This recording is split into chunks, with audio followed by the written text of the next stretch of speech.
Happy Tuesday. Welcome, everybody. Couple announcements before we get started.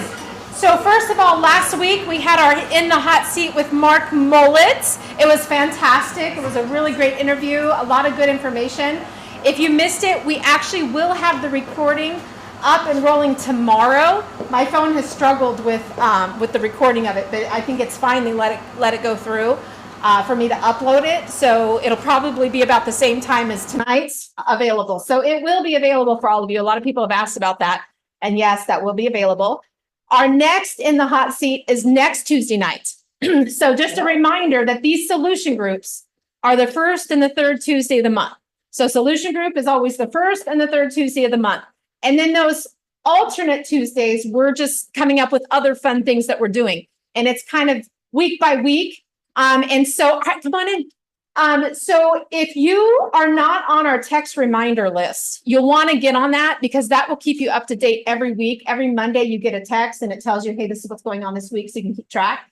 If you didn't get a text from a general text, not from my phone number, it's like a text service that I do. If you didn't get a text yesterday, that means you're not on there. So the way you can get on there is you can go to our website, battlefieldaddiction.com. You scroll all the way down to the bottom. And on one side, it says sign up for our email list. And that's with your email address for our newsletters that go out a few times a year. But on the right-hand side or the opposite side, it's the text. And you want to put your number in there. And then it sends you a code, a verification code that you're asking to be on there. So that's why you need to be the one to do that. If you're tech challenged or need some help, let me know. And I can help walk you through it. And I can be there live while you get the code and help you get on there. It's not something that I can add people anymore because they're trying to protect people from getting spam. But every Monday I send out a text and say, this is a solution group week, or this is not solution group week, but we got this going on and all that. So you want to be on that list to stay up to date. So next week is In the Hot Seat with Andrea Suarez. And we're actually working on getting a second person too. So stay tuned. We might have a panel, but it's at least Andrea Suarez from We Heart Seattle. She's running for, help me. Legislative District 43. Okay, perfect. So it'll be a great night. So we hope you all can come and let's fill up the place. Let's get it all standing room only. Invite all your friends. It's going to be great. Tomorrow, just a reminder for all you ladies, all the moms of Battlefield. Tomorrow morning, 11 a.m., every Wednesday that we have a solution group, we always get together for an hour the following morning, talk about the topic from the night before, get to know each other more. And tomorrow's going to be extra special. We have a special guest appearing tomorrow. So I'm just going to say, all you moms want to join us. If you need the link, you can shoot me a text or Becky a text and you can get it from us. It's just on Zoom, 11 a.m. So clear your calendar. Join us for 1 hour tomorrow, ladies. And then looking ahead, one more thing. Let me make sure you all have this on your calendar. August 6th. So August 6th is the first Tuesday of August. So we would normally have a solution group. What we're actually going to do then is the first Tuesday of every August is National Night Out. It's this big movement that started, I don't know what year they started it. How many years ago? Long time ago, all across the country. It's National Night Out. And what they do is it's just a call for all the communities to have this gathering at whether it's at a business establishment, whether it's at a park, whether it's at a home, but to open up your doors and to get to know your neighbors.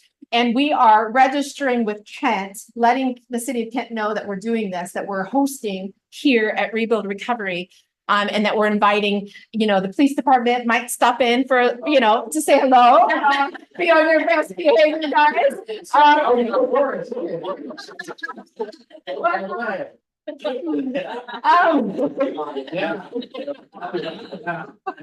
Anyways, but Tuesday, August 6th, we're gonna have a big party here. Basically, we're gonna have a barbecue. We're gonna have hot dogs, hamburgers. We're gonna have music. We're gonna have cornhole going on. We're gonna have a lot of fun here. So it's going to be a big night. So everybody be here on Tuesday, August 6th. And with that, that's all for the announcements. We have our comedy, Mr. Kyle Munkers, the Monks, is here to bring us.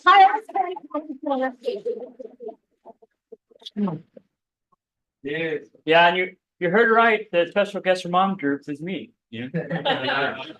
It's a special group called Moms Love the Monks. No, it's not me. All right. They do love monks. They do love the monks. Yeah. All right. All right. So a really good friend of mine thought it would be a good idea to get a DNA test for his dog. His frog. Sorry, I said that wrong. It turns out he's a lot British and a tad Pole. Let us sink in. Why did the crab cross the road? He didn't. He does the sidewalk.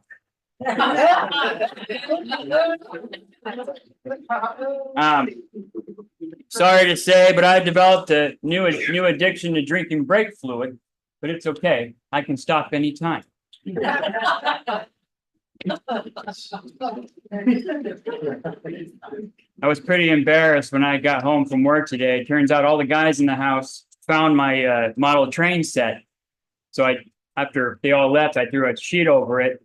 I think I covered my tracks. I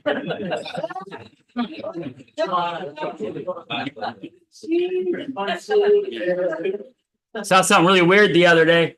I saw a midget climbing down from a prison wall. Thought to myself, well, that's a little condescending.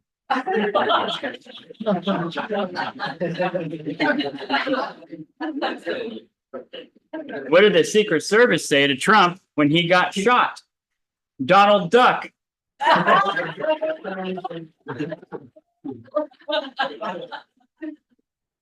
So as of yesterday, my mom and my stepdad celebrated 10 years of a happy marriage. It was their 20th wedding anniversary. Speaking of married couples, did you guys hear about the argument that Mr. and Mrs. Potato Head got into? It's okay. They hashed it out.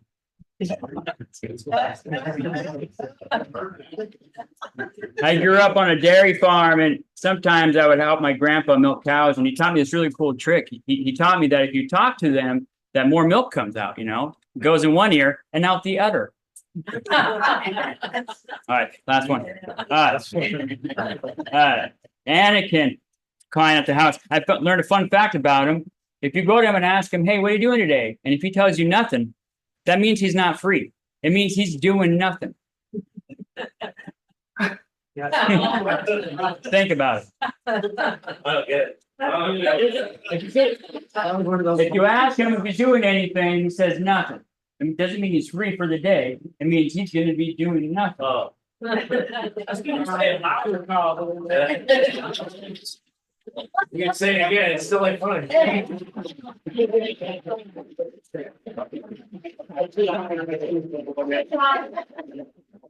And then couple of housekeeping, real quick, if anybody needs to go to the restroom, it's right through the double doors, sliding glass doors underneath the deck, so feel free over to the left. If you need water at any point, go grab some, and then let's just do a double check.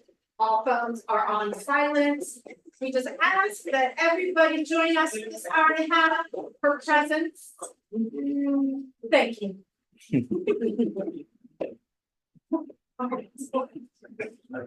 I remember my dad, he told me a story. He used to tell me that no matter what I do, I should be good at it.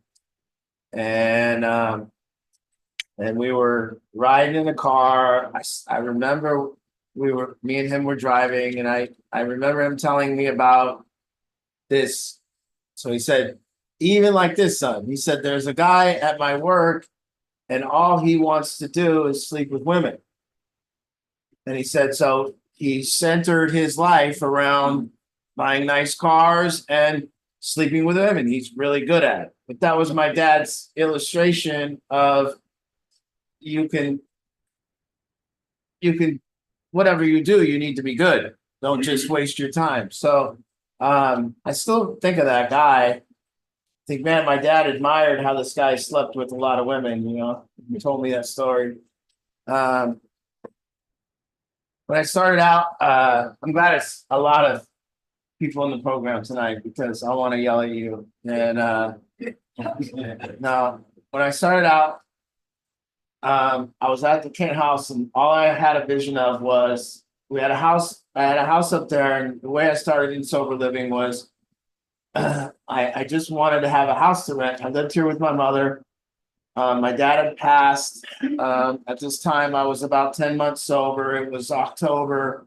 And I had started a little landscaping business. So I would take the truck out and me and people would mow lawns and do this. And I had taken care of, I started the landscaping business in like May. And then I took care of this property up there on this house that had an acre and a half, a big shop and 2 homes on the property. And I took care of the land for 4 straight months. I mowed the lawn, I weed whacked, I made sure because it was on the market.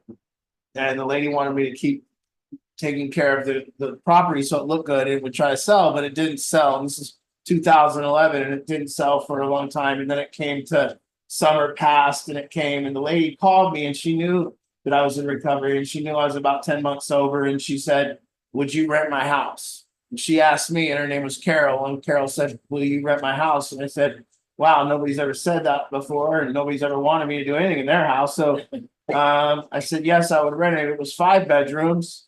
The property, the house behind was already rented. It was a little 2-bedroom house that a couple had rented. And there was a little private drive to that house. But I got the property and I got this big shop, huge shop. I mean, maybe 5 times this shop. And you could drive motorhomes in it and put 10 motorhomes in it. And it was that big. And it was just up here at about 148th road up there at the T.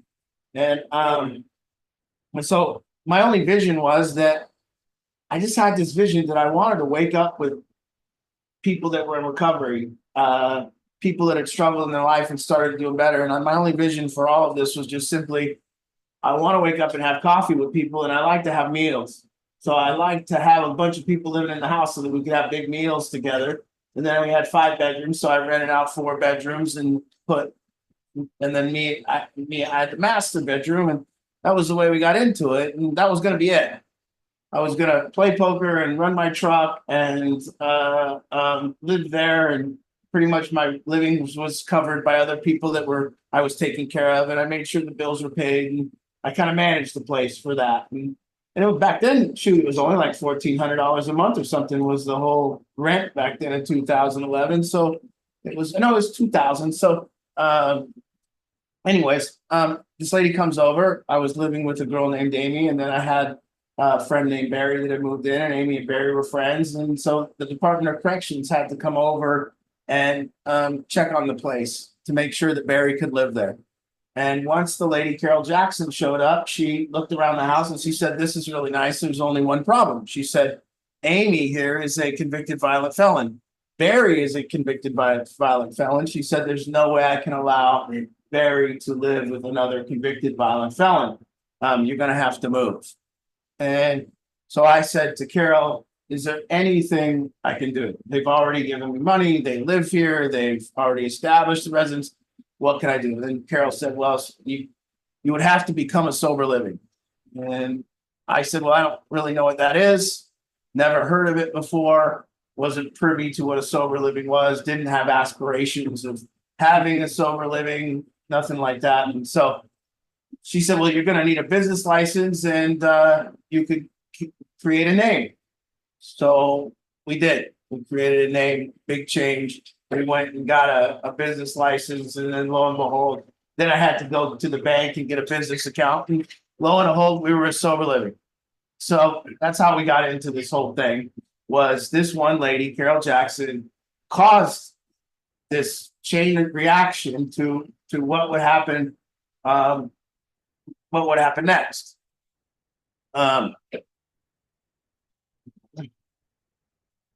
Later on, we expanded, and once I got the idea that I could do this and understood that I could maybe somehow create spaces for people to live and do this kind of thing, well, it dawned on me one day, well, I'm living in this house, why don't I just go rent another one? And then I won't live there, but I'll do the same thing I'm doing here. And then this one, instead of covering my rental expenses, will make me a little money. And it turned out we could do that. And then we just kept expanding. And by June of that next year, which left me at about 13 months sober, we now established, I think 5 houses were up and running. And back then you could just these houses. So I was about 13 months sober, 14 months sober, something like that. And we were up and running with 5 homes. And okay, fast forward, then now we move and my friend comes into the picture and he says, I got these 3 houses out in Browns Point. And so he goes, why don't you rent all 3 and come out there and expand? And we went to Browns Point, Washington, and we're sitting out there and there's 3 houses there and I have another 5 here. So just a couple months later, we're sitting with 8 homes and those filled up fairly quickly. And what we did out in Browns Point was we just hung out, and Andrew's here tonight, and Andrew was out there with us in Browns Point back in the day. And we would just be out in Browns Point in these 3 houses and it would just converge on one house and we would just all sit in the living room and talk.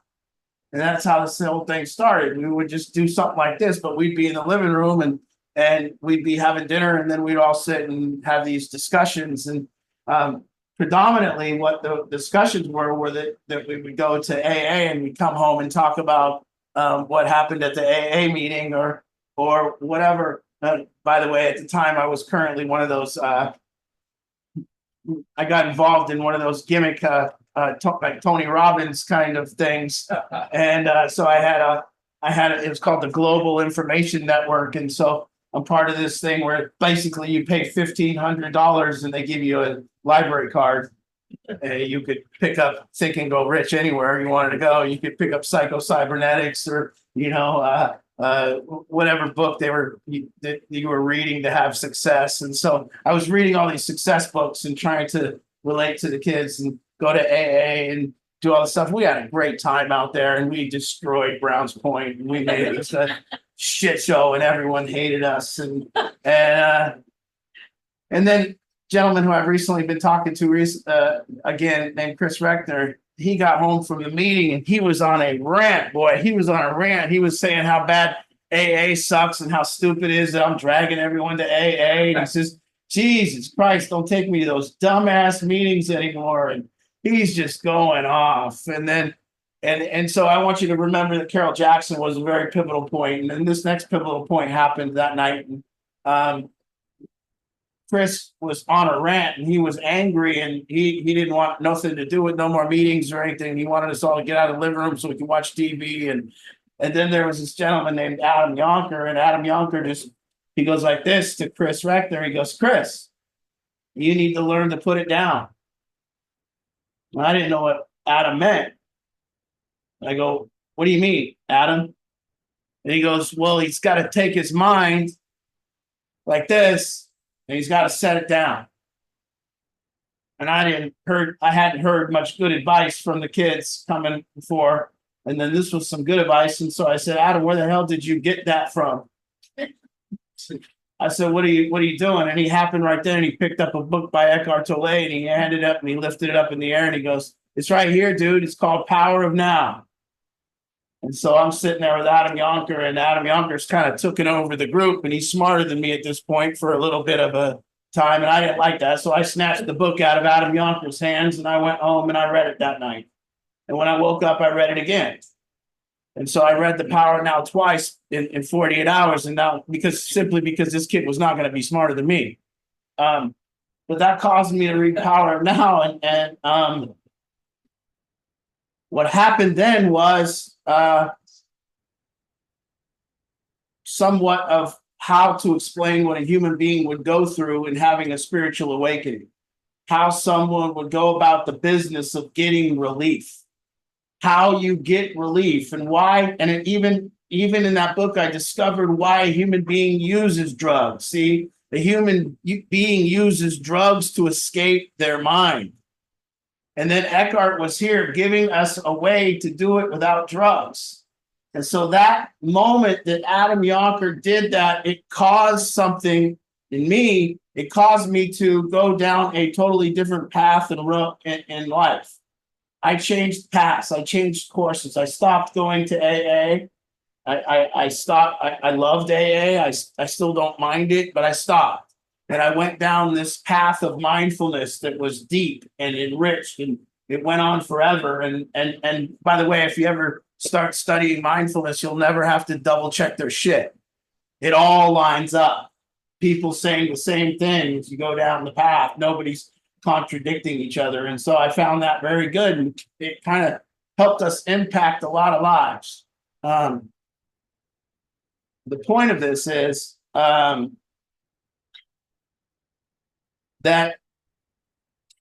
now I'm going to go on to responsibility. And I know I did metrics last time we were in this room, and we were talking about having metrics in your recovery, and we were talking about having the expansion of responsibility and what that means to gain responsibility. And I want to first tell you guys that, you know, that a lot of American people believe that a responsible person pays their bills. That's a belief that, hey, if you're a responsible person, you pay your bills. I want to tell you that that's nothing. That has nothing to do with responsibility. That paying your bills helps you have a car and you get cable or you get the internet. That's all that does. That doesn't make you a responsible person. So stuff, paying bills, being responsible, that's just so you have stuff. But that is the fundamental lowest level of responsibility that a human being could do to even call themselves responsible, to even exist. So going past that level of, oh, okay, I pay my bills, and so now I have the internet, and if I want the internet, I'm going to have to be responsible for the bill so I can have the internet. And if I have a car, I'm going to have to pay the bill so that I can have a car, and I'm going to have to look at my car. And if I want teeth, I'm going to have to brush them. And we're talking the lowest level of responsibility that exists. And that's just fundamental. Now, so responsibility, what I want to say is that life's difficult. There's a reason for some people that tough times keep happening. So if you look at the flow of any good company, it goes like this. It goes like this. Then it goes like this. Something happens here. Stock market, your money, your life, any good flow of any successful thing goes like this.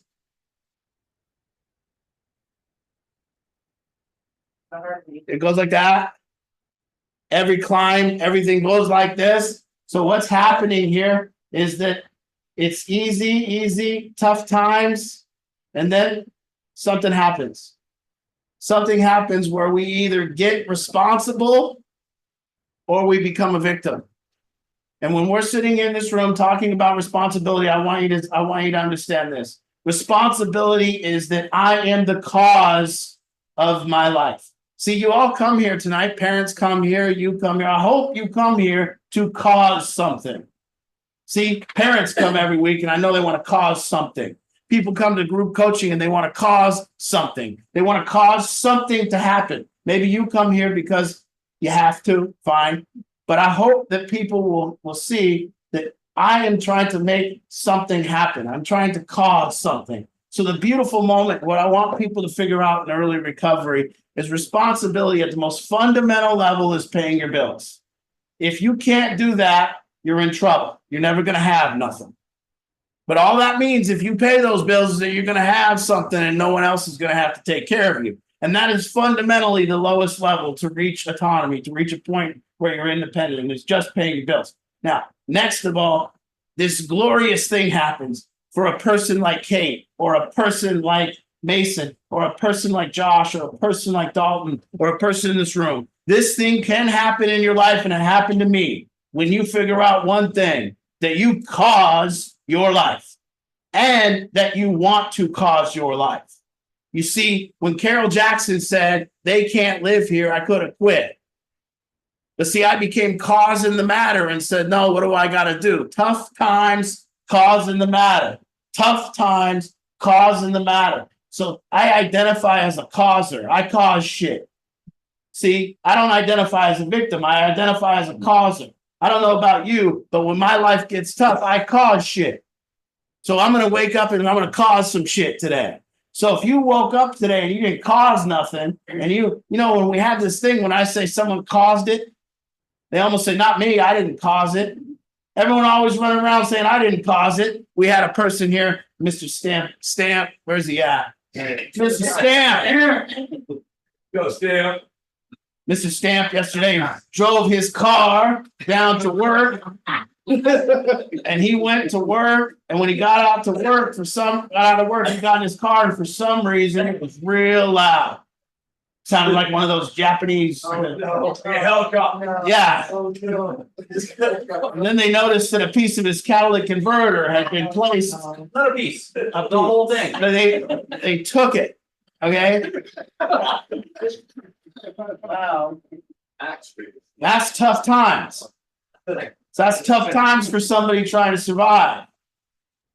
So now what happened yesterday was everyone tried to figure out who caused it. Everyone tried to, and what he tried to do was he tried to find the person that caused it. You know, and there's this thing happening in this world right now with politics, with everything. I want you to listen to the TV and find someone that caused it. Find somebody that caused it. Find some person in this state. Go to an agency. Go anywhere and find anyone that ever caused anything. See, here's the trick. Everyone's trying to say, I didn't cause it. I don't cause it. Go to COVID. Guess what? Wait, why do I got to wear my mask from here and then sit down and then I can take my mask off 5 feet later? And what does the waiter say? I didn't cause it. I didn't have nothing to do with it. I just got my marching orders. Now, go to a state agency and say it's screwed up in here. And they're going to, I didn't cause it. I just work here. Go in the mental health field. Hey, the mental health field, everyone in the mental health field that I've ever talked to says the system is screwed up. I say, well, don't you work in it? Well, yes, but I didn't cause it. And it's on and on and on. You will never find anyone in this day and age. This is what's wrong. No one wants to cause anything. I don't know why you would want to give up your cause. I don't know why you would want anyone taking that away from you. I don't want to hear your dad, your mom, your sister, your brother, the politicians, your boss. Shut up. What about you, man? Don't you want to know what it's like in life to cause your life? Don't you want to know what it feels like to get up and cause some shit? Don't you want to know what it feels like to go, I caused that. I did that shit. It's better now. My family used to suck. My mom and dad used to nag at me, but I changed and I caused it.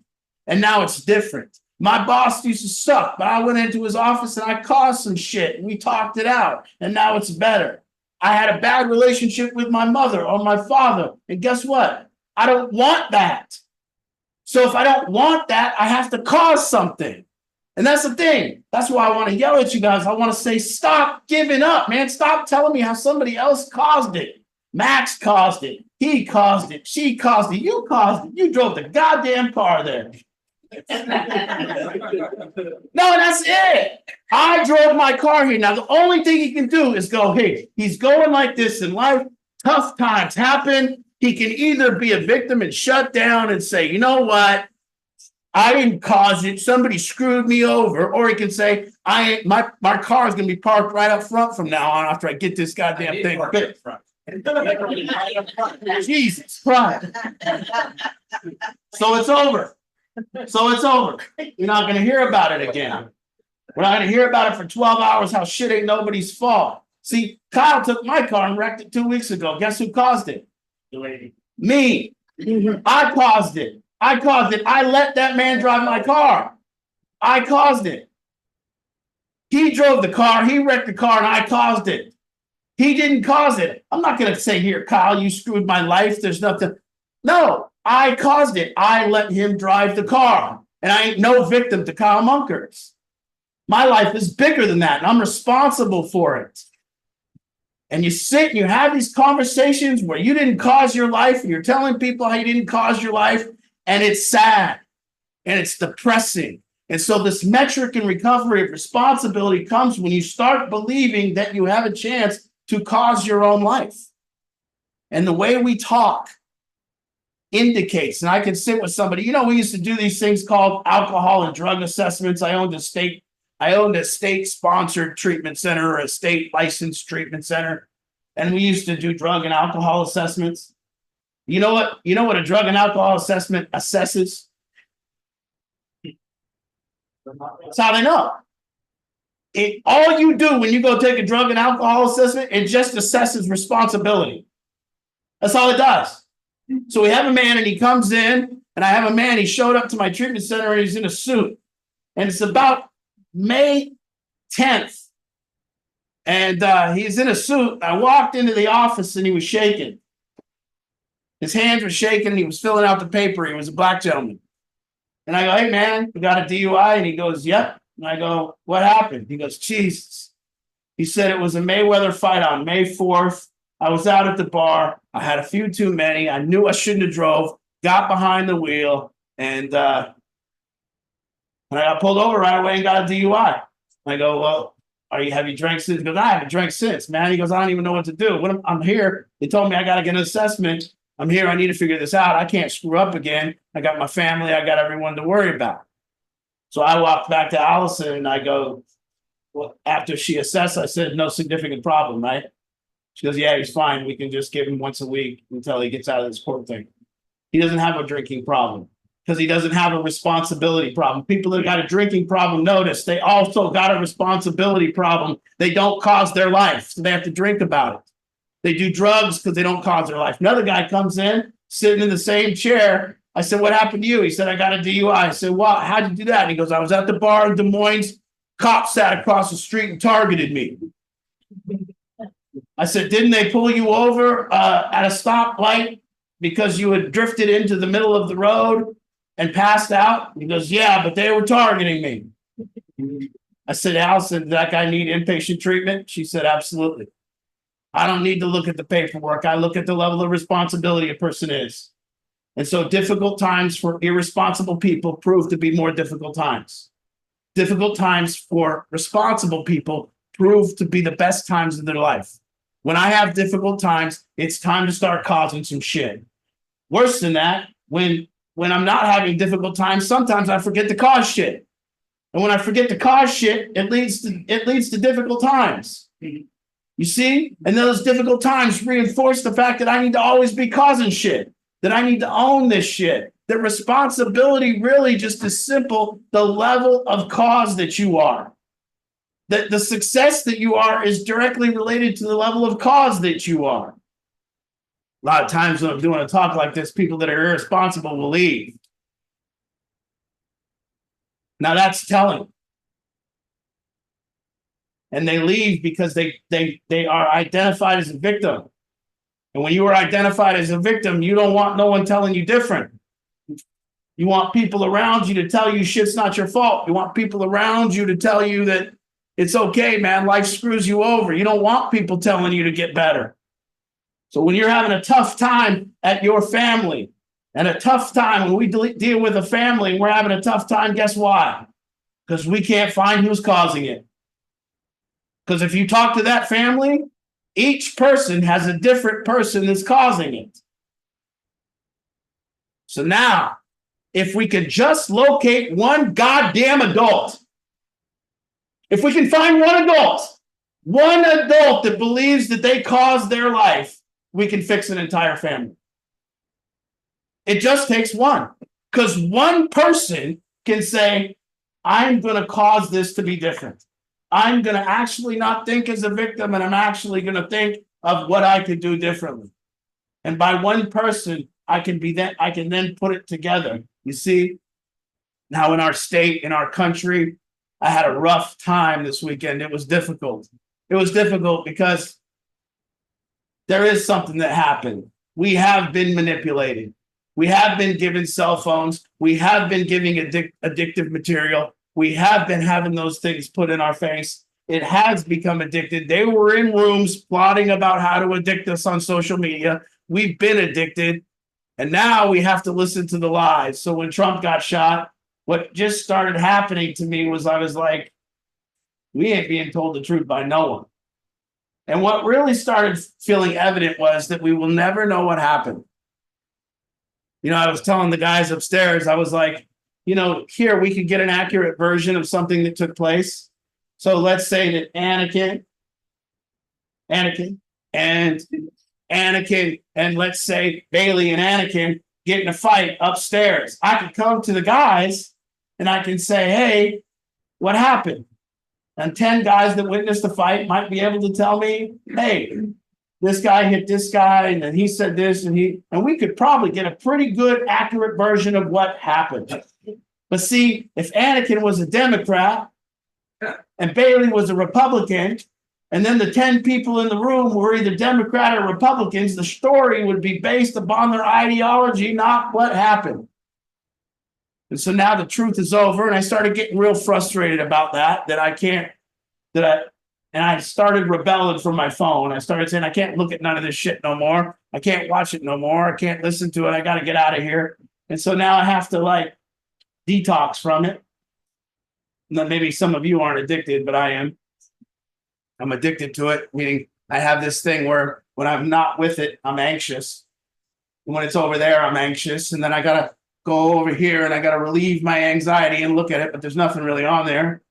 And then I put it back down, and then the anxiety builds that something is happening over here on this phone that's very important and that I need to know. I called my sister. I was very proud of my sister. I called her on, wasn't it Saturday Trump got shot? Saturday. I called my sister on Sunday evening, and I texted my sister and I said, they shot him and something happened. And then my sister goes, Trump got shot? I was very proud of my sister because, she must not have been on social media. And so I was like, well, my sister's an adult. It's turned us all into mush brain infants. My brain is mush. So the point here is this. You all here, you came. Sometimes I do group parent coaching. Sometimes I do groups with just the kids. I'm still listening for the person that I know that causes their life. I'm still listening for that to this day. A lot of times I still listen for it. I still want to hear it. And then I listen to people that don't cause their life. And when I listen to people that don't cause their life, I get angry with those people. And those people don't like that I'm angry with them. And the reason you get angry is because you're scared, because people that don't cause their life can never get any better. It's impossible. And having that deep understanding of what it feels like when you begin to realize that you cause your own life, and that no matter what happens, see, Carol caused that in me, but then my response to what was causing that causes that.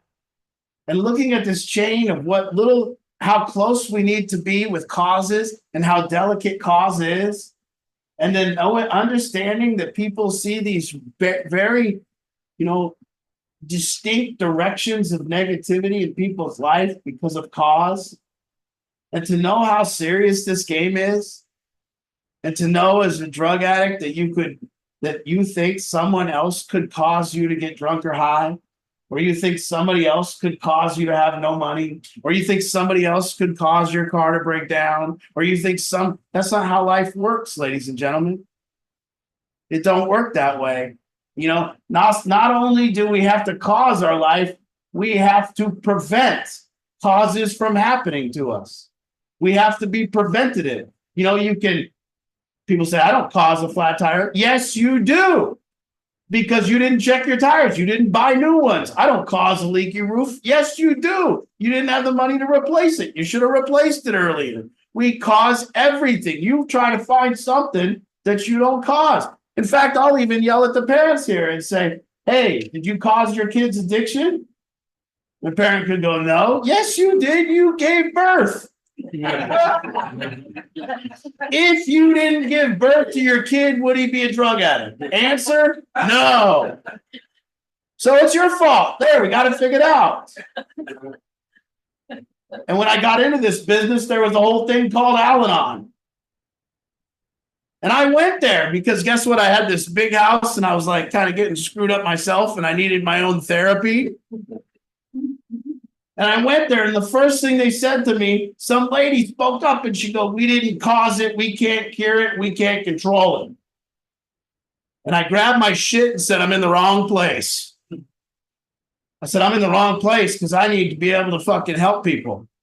I need to be able to cause it. I need to be and if you're going to send people to treatment, what if a treatment center that? You brought your kid to the treatment center and they go, we didn't cause it. We can't cure it. We can't control it. What would you do? You wouldn't take them there. You'd go, that's ridiculous. You better figure it out.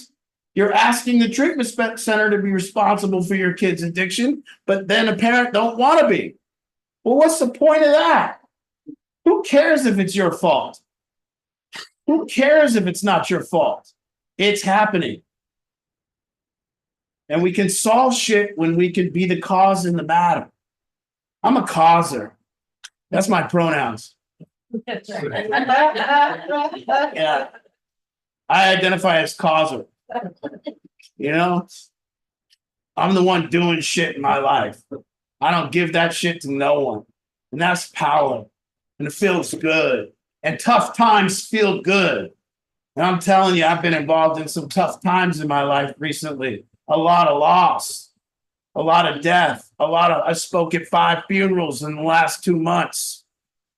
A lot of hurt, a lot of pain, a lot of financial downswing, a lot of everything happening, a lot of bad TV, a lot of bad politics, a lot of bad stuff. You can't get the truth nowhere.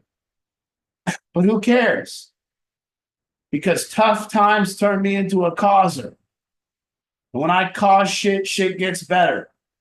And I'm happy for every tough time because the way my life looks like in recovery is like this. Boom.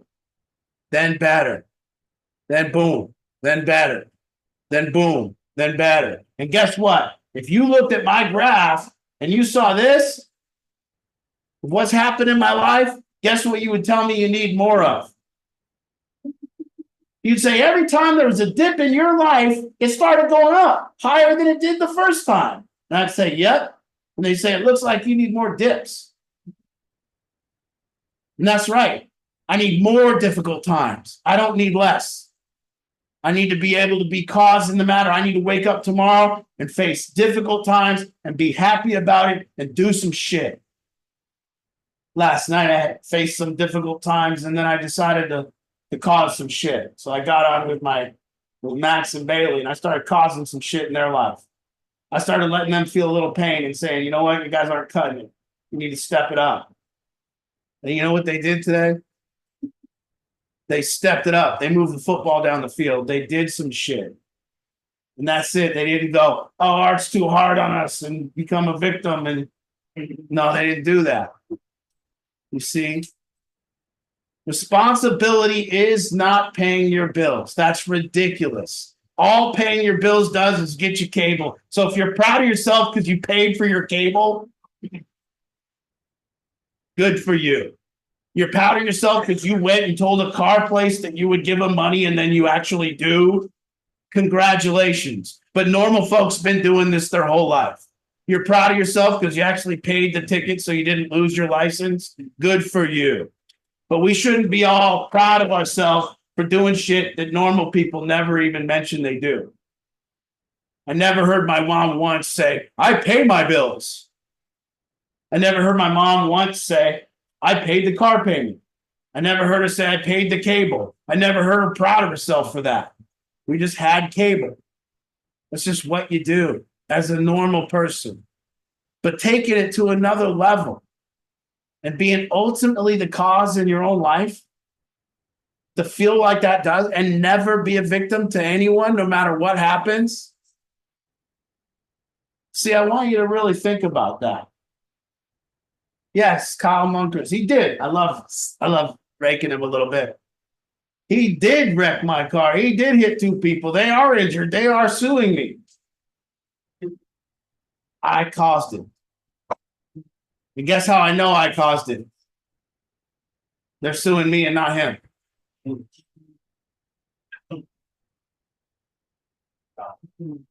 And I don't have no anger about that. And I don't have nothing about that. If it happens, it happens. Oh, well. Take my home, do something else. Guess what I'm going to do after you take mine to my house? And I'm going to get another one and cause some shit. You're not going to stop it. You guys that are in early recovery, that's how we get self-esteem. That's how we get accomplished. That's how we feel confident. That's how we do shit. We wake up and cause shit. If you had a day today and you go, I didn't cause nothing today, and you started saying who caused shit in your life and telling other people they caused your life, then guess what? You didn't get more confidence today. You don't feel accomplished. You don't have self-worth. You don't got none of that shit going for you today. The idea is to take, some part in the global information network, they called it the 3-second miracle. They said it's this point in every human being gets it. Those of us that have had the 3-second miracle, maybe if you haven't, maybe you should be shooting for it. But the 3-second miracle comes when you come to this conclusion that life's a game and you're the cause of it, and you can actually do something about your life, and it is glorious. It's a point where life becomes ultimately fun no matter what is going on. There is no more suffering. There is no more enduring. There's just tough times cause shit. Easy times cause shit. Keep causing shit. That's it. And it's a game and it's fun. And then there's those times, and I remember because I was part of it when I didn't cause my life. I remember before that miracle happened in my life. I remember saying my boss targeted me and screwed me over. I remember saying my parents are hard on me and they're not doing for me what they did for my sisters. I remember saying people abandoned me. I remember all that bullshit.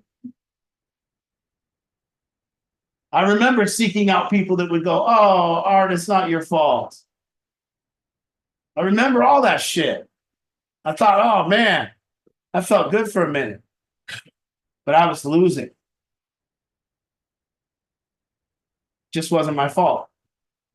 So I thought maybe that felt better. So here we are in a world today where everything is inundating you. When you are inundated by that phone, when you're addicted, don't tell me you're not. Your brain is mush and you can't stop looking at TikTok and you can't stop looking at Facebook and you can't stop staring at Google and you're watching YouTube. Just know you ain't causing shit. You're being caused. You're being used. Put it down. Start causing some shit. When you get your mansion or whatever it is that you want, or your 4 girlfriends or your $1 million or whatever, and maybe get in your bed at the end of the night and watch a little TikTok. In the meantime, we got shit to do. In the meantime, we got to get accomplished. We got to make a comeback. We got shit that we got to feel good about. Remember all your friends from high school? I remember when I got sober at 37, I was visiting one of my friends' beach houses. And I remember thinking to myself, God dang, I'm a little behind here. They never talked about that in the meeting, that you can't make up for 20 years of doing drugs, time-wise. Very tough. So it made me start causing things to move quicker. It made me say, I got to move quicker. I got to do faster. I got to get caught up to these people. I can't go out to dinner and feel inferior and feel less than. I need my confidence back up. I need my accomplishments and my wins. And that's not nothing. That's not nothing. All I'm saying, it's a lifestyle. I ain't saying what you get out of it is going to make you who you are. It's just a lifestyle. It's a lifestyle to take as many punches as you can and get back up. It's a lifestyle to say life can punch me as hard as it wants. I promise you, I'll get back up. I promise you the next day I will be causing shit. I will not lay in my bed and stare at TikTok. Not a day. It's not going to happen. Politics is pissing me off. Guess what we're going to do? We're going to bring them right here. We're going to get to the truth. I ain't listening to people tell me how it is on social media. They're lying. And you kids, I look at you guys. Damn, I look at all you guys. You should be rioting in the streets. I don't know about you, but when I was 18 years old, 20 years old, and I had something kill 13 of my friends called fentanyl, I would have rioted in the streets. I wouldn't sit there just staring at my phone, sedated about it. I'd be going, what the hell is going on? But there's no anger, no fight. We're not mad. You guys are the population that are getting killed by fentanyl, and no one's even angry about it. I'm angrier than you guys, and these are kids younger than me. They aren't my friends. They are after I meet them, but not my friends, not the kids I went to high school with, not the people I knew. And I asked, why isn't there any fight? Why aren't you chasing women?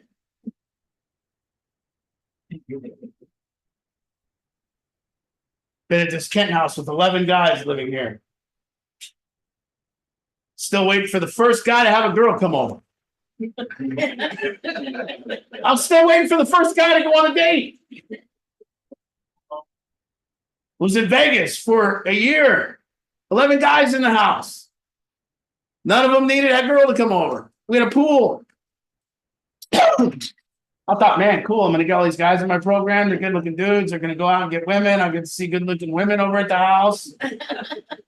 Nope. No. No, it's just proximity. Only way these guys get girls is they kind of just lay around and they stare at their phone. Somebody brings them a plate of food, and all of a sudden, some like recovering drug addict girl just happens to go in there. And then the guy goes, "Come here, baby, you're mine." And then all of a sudden, we have a couple. Why you're here? Yeah. Oh, I'm glad you're here. I was never going to get laid again. And she's like at the buffet, you know. It's like, wow, there's 11 really okay looking guys, and they're just laying here.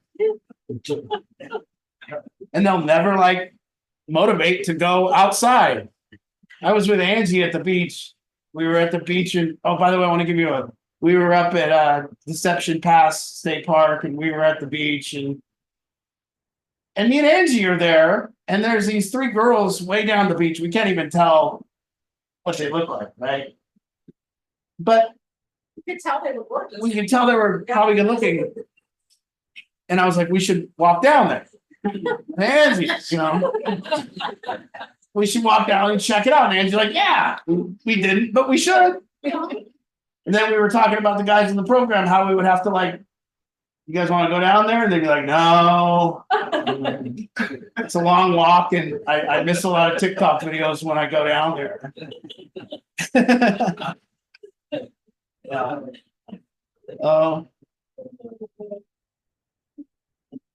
There's this real thing going on. It is true. My dad's friends all talked in a certain way. The generation before us talked in a certain way. When men shared, they shared about their accomplishments. They shared about what they caused. They shared about what they've achieved. They shared about what they did. The language is different now. And I'm not just this old fuddy-duddy looking at the slower generation, the younger generation than me. I'm telling you guys, from a person who gets the perspective, the language is different now. The language is what you didn't cause. The language is who caused something to happen bad to you. The language is different. And you guys need to note that. And you need to understand that this situation, I always say, people in the program, people recovering, never understand the gravity of your situation. You don't understand what it means to recover from fentanyl, meth, alcohol, cocaine, whatever drug it is. You don't understand the level of responsibility it takes. It takes a massive amount of cause. It takes a massive amount of responsibility. Because how many people do you know that have been a heroin addict, have a home? And if you do know one, guess where you met them? Working their ass off in an AA program, working their ass off in an NA program, working their ass off in some form of recovery. It takes a lot to go from the streets to your own home. It takes a lot, but it just takes the same level of cause that it took for you when you woke up. Tyler Durst used to hold a sign. He did. He held a sign down by the supermall. Guess what he was? He was causing his life. See, that's admirable, because he said, I'm not going to just lay here and not get any dope. I'm going to fucking do something. I'm going to take responsibility. And you go out and you do something. And you all did that in your addictions. You took responsibility for it. You did. You said, you didn't sit around and wait for someone to bring you drugs. You didn't sit around and wait for the money to show up. You went and did what it took. And now it seems that people are scared in real life to get out there and do what it takes. Why? Why? You weren't worried that you were holding the sign. You weren't worried that you were caught stealing. You weren't worried about any of that. So why are you worried about looking good now? Now you should be with complete reckless abandonment, willing to do whatever it takes over here to cause change in your life, to cause it to be different than it is. Don't rest. You don't have a home. Don't rest until you do. You don't have a car. You don't have good credit. Don't rest until you do. What are you resting about? What the hell are you sleeping about? When I was a drug addict, if I had money, I didn't sleep. And that didn't really change when I got sober. When I got sober, it was hard to put my head down when I had money. I wanted to be doing shit with the money. I wanted to be moving and shaking and doing things. And it's still hard for me to sleep. Because I want to be causing shit with my money. I want to be causing shit to get better. I want to be doing shit. So I want you to have this miracle. I shouldn't need to do parent group coaching. Why? I shouldn't. Because if you are a person that's in this program, you should be learning to put your whole family back together on your own shoulders. You should see how you caused your family to be torn apart, and you personally could put it back together. You don't need your mommy. You don't need your dad. All you got to do is be the human that puts it back together. How about apologize? How about quit whining? How about show people love instead of trying to get love? How about causing a shift so that you say, I'm going to be the person throwing the party in my family. Everyone comes around me. I'm going to do it at work. I'm going to do it anywhere. But if you can't get off your phone and you can't cause your life to shift, don't blame them.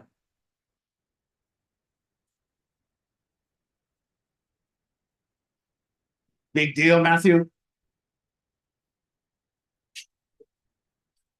See, we're here now.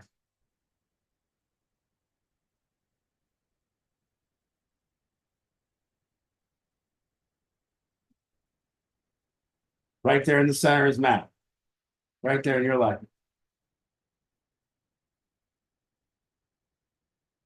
We got to wake up. I love causing shit. I love when people tell me I cause shit. I live my life to impact other people's life and my own life. And when someone tells me that I impacted their life, I'm very happy with that. Because that means I caused something.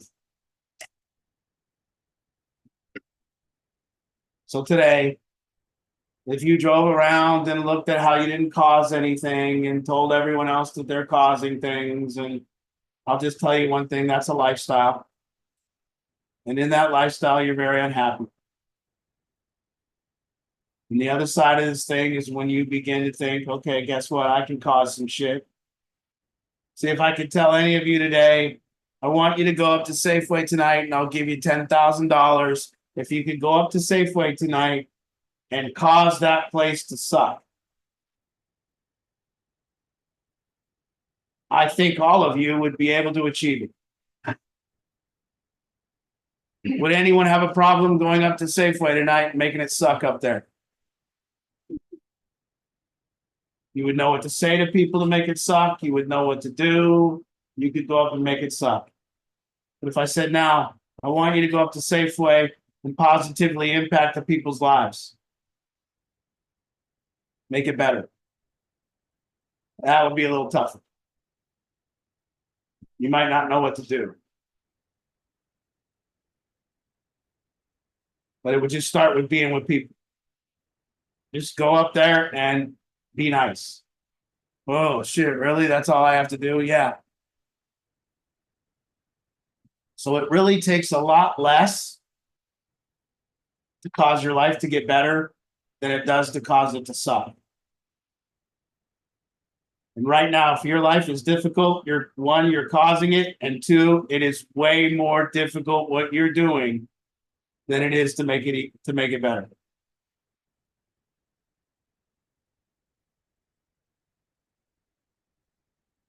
Ah,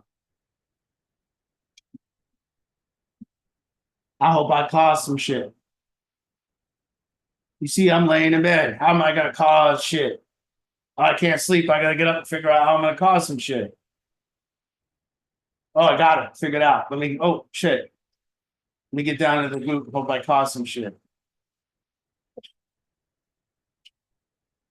But you get where your head is.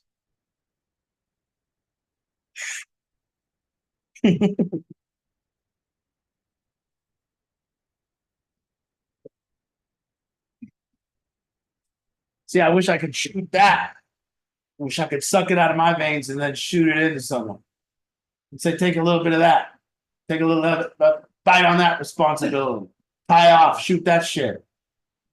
Shoot that responsibility in your veins. They'll fuck pull you out of bed. You'll go, what the hell? I'm causing my life? Shit, I gotta get up.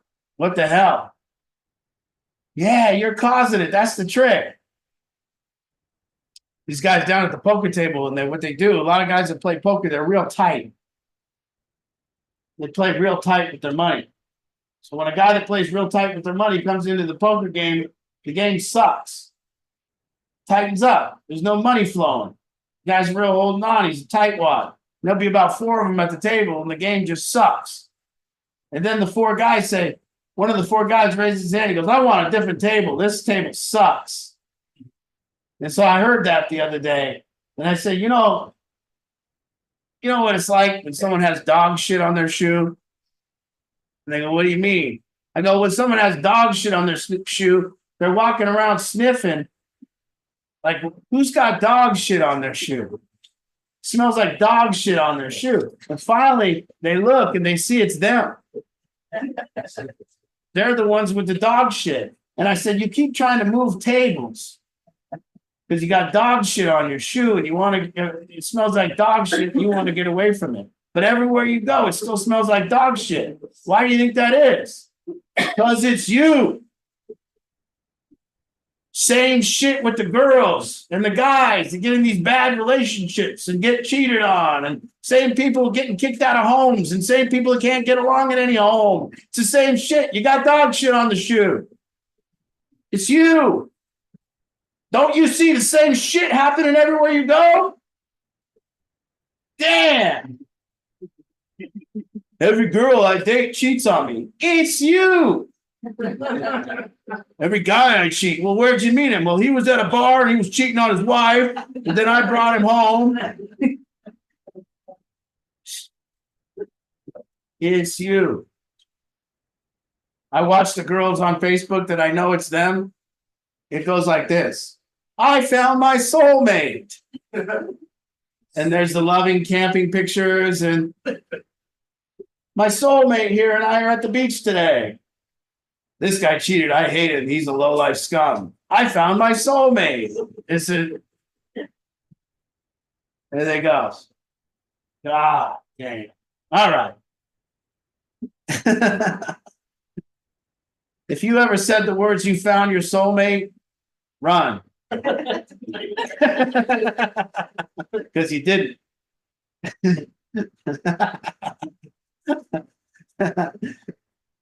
9 out of 10 people that said that ended up in divorce. Okay.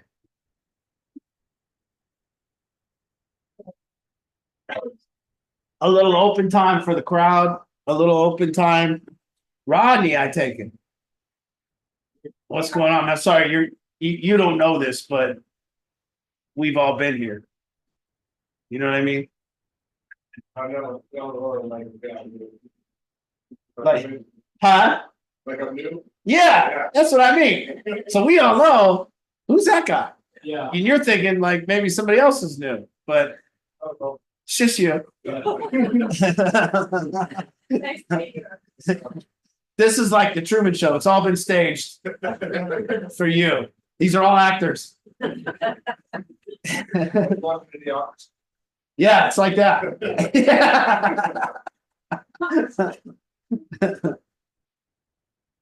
You addicted to your phone too, Matt, or Rodney? Heavily? Yeah, yeah. What's up with that? They really got us, didn't they? They do. What is your, let's say, for your algorithm, what's like 4 things that comes up for you the most? Carpentry stuff. Carpentry? D&D. What is it? Do you play Dungeons and Dragons? No? Okay, yeah, what else? Carpentry stuff, snowboarding stuff. Yeah, Music. mine's poker, Trump, Trump and Biden stuff, dogs, babies, and dancing girls. Yeah, What kind of dancing girls? real good. No, twerking girls. No, these are skilled dancers. Like cha-cha, slide, No, salsa dancing. no, like hip hop dancers. Oh, yeah. Yeah. It's working. Yeah, no twerking. No polls in these videos? No, so I love, but my algorithm's got me pretty much locked in, you know? So I've had this idea for parties that would start engaging people. What we do is we get together with like 10 people and then we all switch TikToks. So that's how we learn what the other person is into. You see what I'm saying? Yeah, I don't need it. but it's a TikTok meeting thing, you know? See, then you go out on a date with your girl, that's the first thing you should do. You go on a date, you should grab her phone and see what her algorithm's bumping into her. You know?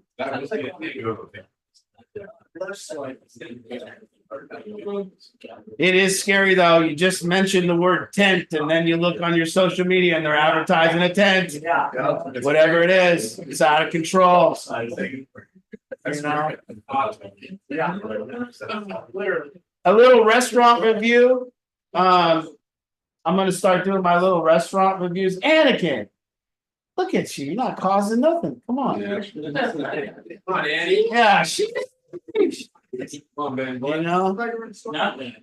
Yeah.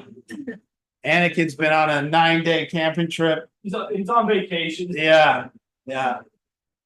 His hair turned pink or whatever happened. Oh, man. Yes, I have a true story for you, Art. yeah, Years ago, because you know I've been coming to Battlefield for a long time. Years ago, I had 4 kids. 2 of my kids were super out of control. Super out of control. And I had as a mom, I didn't know how to really handle it, didn't really know how to deal with it. I'd get mad, I'd leave the house and I'd say, don't make me flip my bitch switch. Yeah. I'm leaving. Not make me flip my bitch switch by the time I get back. Go to the meeting. I take off. Find myself to the casino. yeah. Never did I go to a meeting. Yeah. And so I come home and then they have been Smart. causing problems and I can handle it somehow or whatever. But then the next time it would happen, I'd be like, "No, you guys make me flip my bitch switch and I gotta go to a meeting." And Yeah. I'd sneak off and I'd go. So one time I came home, they really did it. I was really mad. So Nolan, at my last wits, I was like, I heard about this place called the Big House. You're fucking ask for the big house. Yeah, So I grab him, take him up to WMA and I bring him to the thing. After that, I hear about these meetings at the big house. I'm thinking, wow, now I'm kind of intrigued. So I'm home one night and I'm a little mad and then I said, I'm out of here. I'm going to a meeting. And then I leave. Well, I actually ended up at the big house. And I went to one of your meetings. So I go back home and my kid said, Mom, how was the meeting? And I go, I don't know, I really think the guy that put on the meeting might be therapy after meeting me. yeah, And then I heard my kid. I say- did.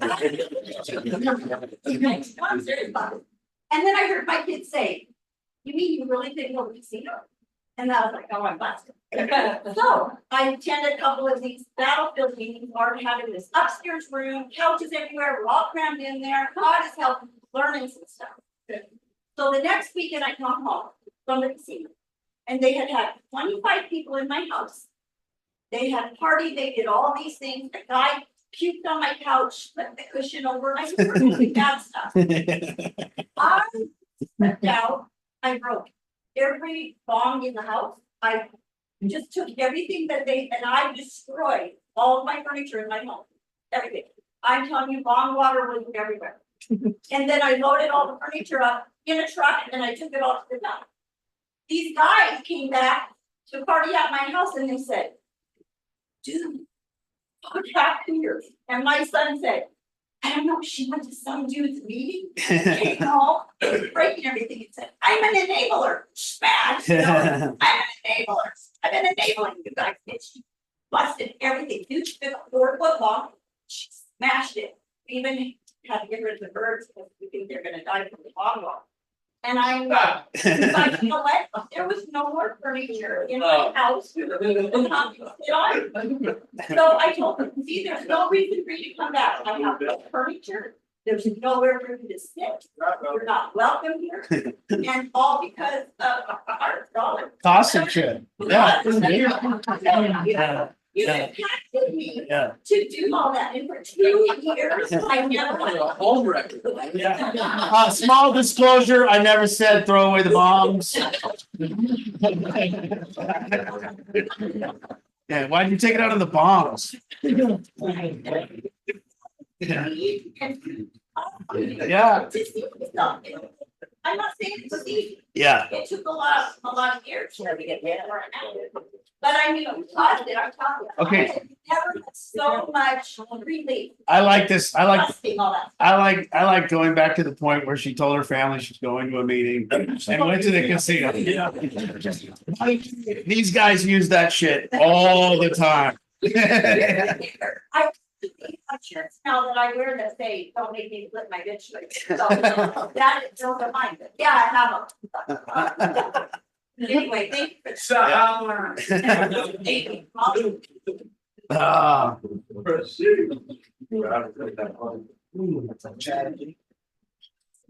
yeah. I just wanna, I love,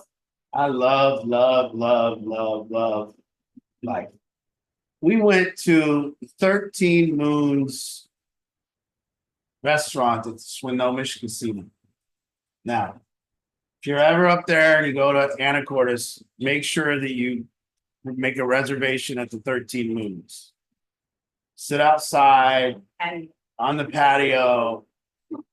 They got a 34-ounce tomahawk.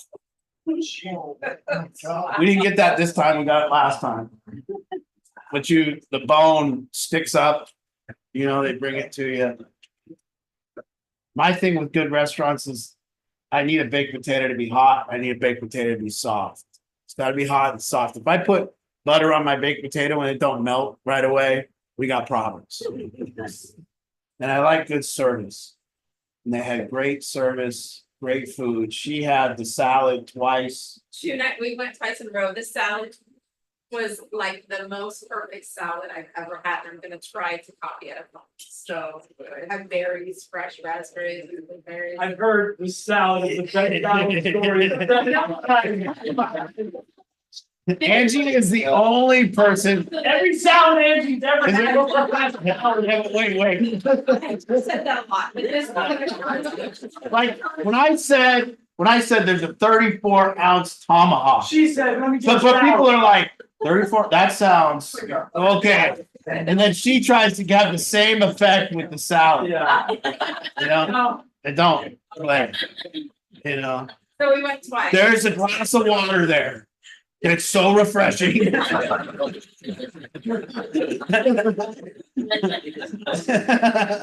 The ice cubes at this place. And it's like, and the walk from the car to the place, the walk is exhilarating. Like, No, that all sucks. It was such beautiful weather. Oh, it was great. It was great. Tell us more about the steak. I had, Steak like that. It was, seriously. Anyways. and then we went up to Bellingham. We were looking around for people that monks knew. We went up to Bellingham and then we had some breakfast at the Horseshoe. It was very good. Very good food. Yeah, really good breakfast. Good scramble. Mama Bundle just said, she wants to hear all about the salad and the water. Yeah, You were the inspiration, Mama Bundle. Yeah. We walked. We and got drank walked water, in. and drank water. He's been drinking a lot of water. Yeah, Mama Bundle's ruining my life. Yeah. Walks and water. And Kyle. So long in your life. I love life. And I love it for one reason. I love the game of life because I love, and I don't really, in fact, Angela attests to this. When my life's easy, I have angst. When my life's easy, I get depressed. When my life's tough, I have fun. And I love it tough, and I love it difficult, and I love causing tough times to get easier. And I love it so much, I'll cause easy times to get tougher on purpose. And I love that fact. And if you guys can grab this today, and if you guys that are in early recovery can understand the depths of what it means to cause everything in your life and to feel the power of ultimate responsibility, to feel the power of what you can do in other people's life, to feel the power of how you can impact and cause change with others. You can cause change with your community around you. You can cause change at work. And to feel that that's the heart of what we're doing. The heartbeat of what you really want out of life is you want to affect it. I hope that you want to leave your footprint, your impact, that you want to affect it. And I hope that you can take a look and see if you don't really feel like you're affecting life, if you don't really feel like you're causing anything, but rather you feel like life is causing you. That is the source of your depression. That is the source of your lack of energy. Because the invigorating energy and the fun comes when you are challenged, when you got to step up and when you got to cause some shit. And today was one of my best days in a while. And I did also bang out a 2-hour nap. But I woke up today and started causing shit. And I can tell the direction of my life changes in these moments. And this is it. You get one. And this existing on your phones, being apathetic, being sedated by them, being taken over by them, being operated. And that's what's happening. I'm not a conspiracy theorist. I just think everyone's interest is aligning. I don't think it's a conspiracy. I think everyone's interest is just aligning, and everyone's got their own interests and those align, and they're selling you that, and their interests happen to align that they need the middle class to buy their shit. So they need you to look at that phone so they can advertise their shit. And they don't want you on a beach enjoying the day because they can't make any money off you. They don't want you sitting at your house cleaning the kitchen because they can't make any money off of you. They don't want any of your quality of life to happen. They do not. And it's not a specific day, and it's not a group of people that got together. It's a lot of people. Amazon wants you ordering shit, and you need to look at your phone to do that. And TikTok wants you watching it. You need to look. And the Bidens want to be able to lie to you, and the Trumps want to lie to you. And they got to get their ideology through. So they need you to look at that phone. And you are addicted. Trust me. I know I am. Back in 2013, when I started practicing mindfulness, it was easy. I could just be present with people. I didn't have this anxiety. Now I'm going back to my practice. I'm working it. And it's the hardest thing I've ever done, to leave that phone over there and face the anxiety of it. And no, I don't know what's going on with Trump. I don't know what's going on with Biden. I'm not in the know. I don't know what my friends are texting me. I don't know what the dipshit's going to say on the chat. I don't know. God dang. And it is tough. And this is the time for all of us to be able to cause our own life because something is operating us. And it's happening. We are being operated. That's just what's happening. I told Angie, I said, there's a reason people started cult-like communities. People started saying, let's grow our own food, let's turn off social media, let's turn off the news, let's get here together and enjoy each other, and let's not worry about what these people are trying to sell us. And it sounds good to me at this point. Because that's what it is. They are trying to diminish the quality of my life by hooking me onto their thing. And I have to cause my life. I can't be caused. So in order for me to start causing my life, I got to put that away. And I got to be able to go, okay. And we knew it was going to get bad. I remember we had these conversations the whole time since every solution. We've had these conversations in presence. We knew the phones were going to get this bad. We used to tell a joke. I used to tell a joke in Solution Group. I'd say, hey, I got to take a poop. Where's my phone?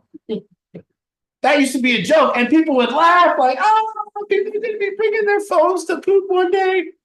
Everyone brings their phone to poop now. It's not even a joke. Sucks when you forget. In fact, people are actually going into places, can't wait to poop so they can go look at their videos. It's not a joke no more. We used to make a joke that people couldn't go out to dinner and sit there and eat with each other. That was a joke. They can't no more. We used to make a joke that a family couldn't sit around for 1 hour and have a conversation. It's not a joke no more. We used to make a joke that little babies would be babysitted by tablets and phones. It's not a joke no more. It is happening.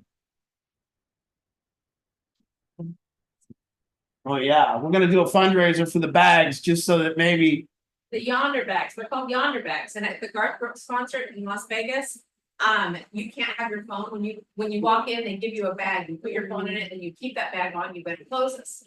And you can go to a magnetic thing at any point if you need to go outside on the cell phone area and check the phone if you need to. But otherwise, at the very end, it's real quick. Because we were like, gosh, it's gonna take so long to get out of there, but it's really quick and you can have access to your phone.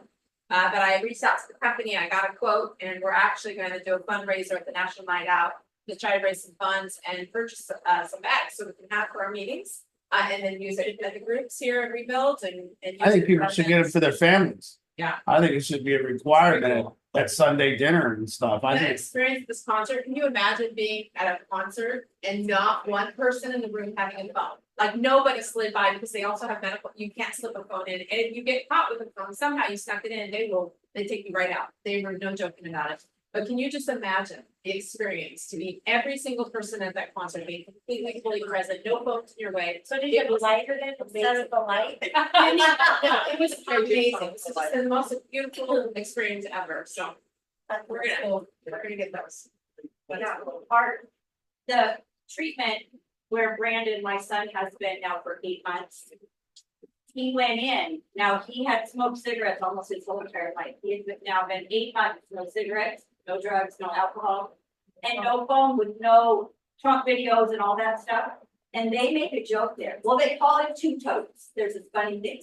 He had so much anxiety about not being able to be on his phone and having cigarettes and whatever, that they said he was gonna be there for 2 years. So you know me, I packed in 2 years worth of shit in these totes. And I'm talking about the totes are as big as these 2 chairs put together. yeah. And I showed up.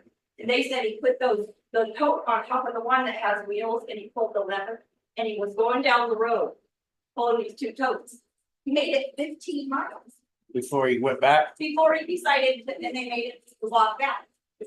But they also said that not only were they helping him work on detoxing from all of this and the drugs, but just the phone and off of the social media and stuff like that. So can you imagine now with having to help all these guys? Don't know if there's anything out there, Yeah. but they said it really was a real thing. to Well, the help phone for all me that. has become the worst drug Yeah, that I've ever taken. Meaning I don't get high off of it. It makes me feel like shit. I don't get high off of it and I still can't quit doing it. And it's like the worst drug ever. And it's so automatic and and then you go, you check a message, but before you know it, you're down some video rabbit hole and you're just like, how did I just get here? And it's bad.